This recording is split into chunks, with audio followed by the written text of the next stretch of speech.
Sejam bem-vindos ao vídeo. Nesse vídeo a gente vai falar das leis dos cossenos. Eu sou o professor Valtécio. Antes de mais nada, vamos entender o seguinte: a lei dos cossenos, assim como a lei dos senos, ela se relaciona a um triângulo qualquer. Então, quando você for fazer uma figura aqui, não imagine que aqui existe um ângulo reto, que tem dois ângulos iguais ou três ângulos iguais. É um triângulo qualquer, tá bom? Então, como que eu vou fazer aqui na lei dos cossenos? Eu vou primeiro chamar esse triângulo aqui de ABC, certo? Um triângulo qualquer, ABC. E aí eu vou marcar um ângulo aqui, um ângulo alfa no vértice A. E vou botar os lados. Ó, o vértice A oposto a ele, o lado A. O vértice B oposto a ele, o lado B. E o vértice C oposto a ele, o lado C, que é um C minúsculo. Pronto. Então, com esse triângulo qualquer e com essa marcação desse ângulo que eu marquei no vértice A, eu vou escrever a lei dos cossenos baseado nesse ângulo aqui, partindo desse lado oposto aí. Ela pode ser escrita de três formas. Eu poderia começar escrevendo com o B ou com o C, mas eu vou escrever do A. Então ela diz o seguinte: parece um teorema de Pitágoras, ó. A ao quadrado igual a B ao quadrado mais C ao quadrado. Não parece a expressão conhecida de Pitágoras, mas não é. Porque ela diz o seguinte: ó, o quadrado do lado oposto ao ângulo é igual à soma dos outros dois lados ao quadrado menos duas vezes o produto dos dois lados adjacente ao ângulo B e C, vezes o cosseno desse ângulo, que no caso o ângulo A, vou chamar de alfa. Então, essa é uma das formas de escrever a lei dos cossenos. Professor, eu poderia escrever de outra forma? Poderia. Por exemplo, se eu usasse esse ângulo beta aqui, vou marcar ele aqui no B, se eu usasse esse ângulo beta, e começasse a escrever a lei dos cossenos pelo lado B, como se fosse o oposto ao beta do lado B, ficaria da seguinte forma. Vou colocar aqui como uma observação. Ficaria assim, ó, B ao quadrado igual a A ao quadrado mais C ao quadrado. Parece um Pitágoras, só que não é. Aí menos duas vezes. Aí nesse caso aqui, os dois lados adjacente ao beta, que seria B e A, adjacente ao beta, que seria A e C. Então duas vezes A vezes o C, vezes o cosseno desse ângulo aqui, beta. Professor, e eu poderia escrever de outra forma? Poderia sim. Poderia começar a escrita usando o lado B e o lado C. Então seria C ao quadrado, eu tinha que marcar esse ângulo aqui e a gente não teria problema nenhum, tá bom? Essa expressão de lei dos cossenos, a gente vai usar em problemas onde vai ser fornecido um único ângulo e três lados. Então, para facilitar aqui, para não ter que apagar e começar de novo, eu vou dizer que esse lado, eu vou apagar aqui esse beta, foi só uma observaçãozinha, tá bom? Você tirou o print lá, né? Então lá, vou até aproveitar a imagem aqui para me reescrever o problema aqui. Então vamos dizer que eu tivesse esse ângulo aqui sendo 60 graus, conhecesse esse lado aqui C10, conhecesse esse outro aqui, vamos dizer que ele vale 8, e eu quero descobrir o lado Azinho, tá bom? Então, repetindo, eu tenho o ângulo, tenho dois lados e quero conhecer esse outro ângulo, esse outro lado que é oposto ao ângulo. Como que eu iria fazer? Eu ia fazer para a lei dos cossenos. Então, ia ficar assim, ó, A ao quadrado igual a B ao quadrado mais C ao quadrado, menos duas vezes BC, que é os dois lados adjacentes ao ângulo, vezes o cosseno do alfa. Substituindo essas expressões, vai ficar como? Vai ficar assim, ó, A ao quadrado igual, o B eu disse que é 8 ao quadrado. O C eu coloquei sendo 10 ao quadrado, menos duas vezes o B e o C, 8 e 10, vezes o cosseno, por isso que o nome é lei dos cossenos, vezes o cosseno do ângulo dado que eu coloquei 60 nesse exemplo, tá bom? Então vamos fazer essas continhas aqui, ó. A ao quadrado é igual a 64, 8 ao quadrado, aqui dá 100, 10 ao quadrado, menos duas vezes aqui dá 80, então duas vezes 80 dá 160. E quanto é o cosseno de 160? O cosseno de 160 é igual a 1 meio. Ele é igual ao seno de 30. Então o aluno tem que ter essa informação aqui para responder. Então, cosseno de 160 eu vou colocar 1 meio, tá bom? Só fiz substituir que o cosseno de 160 vale 1 meio. Pois bem, vamos fazer o seguinte, vamos pegar essa expressão aqui e levar para o outro lado, está ficando um pouco baixo, né? Então, vou trazer para cá.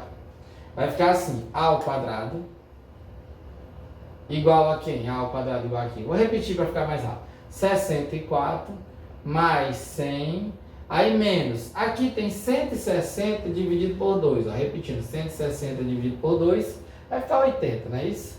Então A ao quadrado vai ficar 164 menos 80 dá 84. Logo A vai ser a raiz quadrada de 84.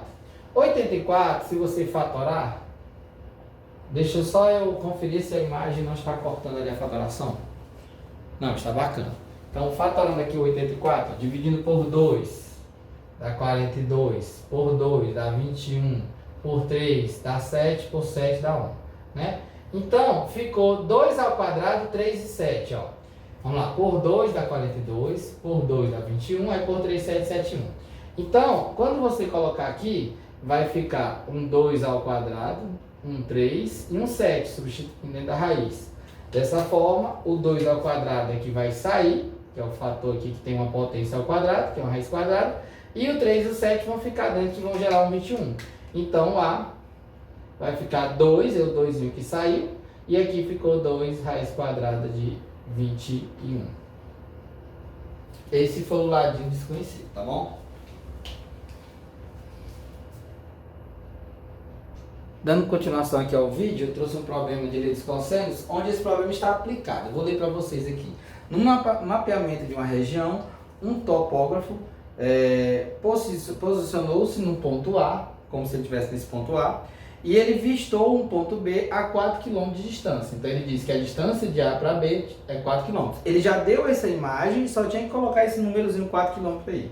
Em seguida, ele vistou um ponto C a uma distância de 8 km. Novamente já tinha a figura, a gente só tinha que colocar, eu só coloquei o 8zinho na figura, tá bom? 8 km. E de tal modo que a medida do ângulo CAB é 60 graus. Inclusive já tinha os 60 graus na figura, tá aqui os 60 graus no vértice A. Calcula a distância entre os pontos, BC, que eu chamei de Dzinho, porque eu sou bastante criativo em distância, né, dele. Então, ó, esse problema aqui é um problema de lei dos cossenos. Como que você identifica isso? Professor Valtes, quando tiver 3 lados e só um ângulo, lei dos cossenos. Se fosse 2 lados e 2 ângulos, por exemplo, se eu não tivesse o 8 aqui, essa distância, mas eu conhecesse essa medida desse ângulo aqui, aí eu teria 2 lados e 2 ângulos, aí seria lei dos senos. Então, para o aluno entender bem, é um problema que você tem 2 lados e 2 ângulos, 2 lados e 2 ângulos, lei dos senos. Quando você não tem os 2 ângulos, mas tem os 3 lados envolvidos, como assim os 3? Ó, eu forneci os 2 e eu quero saber o terceiro. Então, o problema em si envolve os 3 lados e apenas um ângulo, lei dos cossenos. E como é que a gente vai escrever a lei dos cossenos?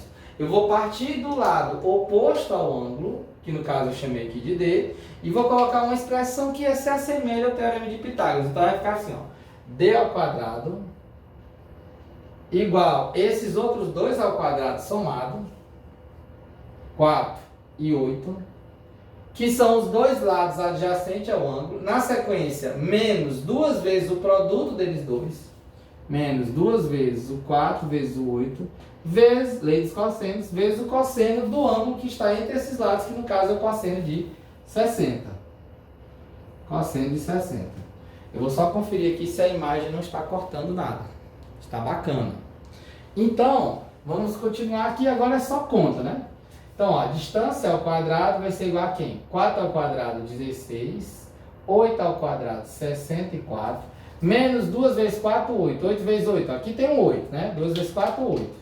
Com aquele 8, 8, né? Outro 8, né? Então, ficou 8 vezes 8, 64. Aí o aluno vai e corta aqui, errou, né? Que você tem que lembrar que falta o cosseno de 60, ó. Esse cosseno de 60, acabei de colocar que ele vale 1/2. Opa, não vou escrever de vermelho não. Escrever de azul aqui. Então, ele vale 1/2. Cosseno de 60 é 1/2. Então, não vai cortar esse 64 com esse outro 64, não. Primeiro você tem que, ó, multiplicar e dividir. Depois é que você vai somar e subtrair. Então, vamos lá. A distância ao quadrado vai ser igual a 16 mais 64. Aqui é a mesma coisa de 64 vezes 1/2, ou seja, a metade de 64. A metade de 64 dá 32, né? 32. Então, ó, quem vai ser essa distância ao quadrado? Vamos somar aqui, ó. 16 mais 64, 80 redondo. 80 menos 32, se fosse menos 30 seria 50, mas é como é menos 2 ainda, né? Menos 32 Então, menos 48. 48, eu vou tirar a raiz quadrada de 48. Eu vou fatorar aqui rapidinho para o aluno pegar. 48 é 2 vezes 24. 24 é 2 vezes 12. 12 é 2 vezes 6. E 6 é 2 vezes 3. Como é, professor? Não entendi. Isso aqui é a fatoração do 48. Eu vou repetir porque tem aluno que não tem essa habilidade, né? Olha só, 48 é 2 vezes 24. 24 é 2 vezes 12. 12 é 2 vezes 6. E 6 é 2 vezes 3. Morreu. Então aqui você tem um 2 ao quadrado, aqui você tem outro 2 ao quadrado. Então a fatoração de 48 vai ficar como? Vai ficar 2 elevado a 2, outro 2 elevado a 2 e um 3 que sobrou. Que é aqui, ó, tem um 2 ao quadrado, um 2 ao quadrado e um 3 que sobrou. Então, dessa forma, esse 2 vai sair e esse 2 vai sair. Vão sair dois 2, né? 2 vezes o 2, né? Então vai sair um primeiro 2, vai sair um segundo 2 e vai ficar uma raiz de 3. Sendo assim, vai ficar 4 raiz de 3. 4 raiz de 3. A distância entre os dois pontos B e C lá. Que ele perguntou, essa distância aqui, ó. Bacana? E eu agradeço quem assistiu o vídeo. Tá bom? Até o final.